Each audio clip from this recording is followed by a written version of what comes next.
Lubfu, Congo, 1949. Sa mère est pleureuse professionnelle.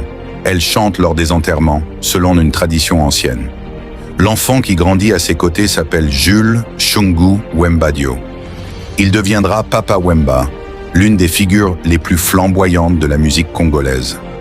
Bercé enfant par ses mélodies de deuil, il porte en lui une sensibilité vocale unique, une voix haute, cristalline, capable de bouleverser une salle entière. Dans les années 60, il chante dans des groupes vocaux de Kinshasa, puis fonde en 1969 Zaiko Langa Langa. Le groupe électrise la rumba congolaise, la rend plus rapide, plus urbaine, taillée pour une jeunesse en pleine effervescence. En 1977, il fonde son propre groupe, Viva la Musica, et développe un style à lui, plus mélodique, plus théâtral. Mais Papa Wemba ne se contente pas d'être musicien. Il devient le père spirituel d'un mouvement entier, la SAP, la Société des ambianceurs et des personnes élégantes.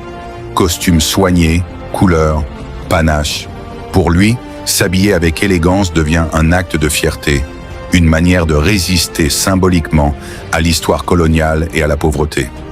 La mode devient un discours identitaire à part entière. Installé à Paris dans les années 80, il exporte son style bien au-delà du Congo.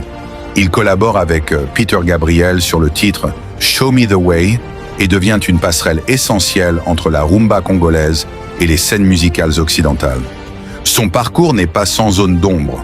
En 2003, il est arrêté en France, accusé d'avoir organisé, sous couvert de tournées musicales, un trafic d'immigration clandestine. L'affaire ternit temporairement son image, mais ne brise pas sa popularité en Afrique. Papa Wemba continuera de chanter et de se produire jusqu'à la fin. En 2016, à Abidjan, en Côte d'Ivoire, il s'effondre en plein concert, sur scène, devant son public. Il meurt là où il a toujours vécu le plus intensément, face à une foule qui l'aime. Papa Wemba laisse derrière lui bien plus qu'une discographie. Il laisse une manière d'être au monde, une voix habitée par le sacré et une élégance élevée au rang d'art de vivre congolais, désormais reconnu jusque dans les plus grands musées de mode occidentaux.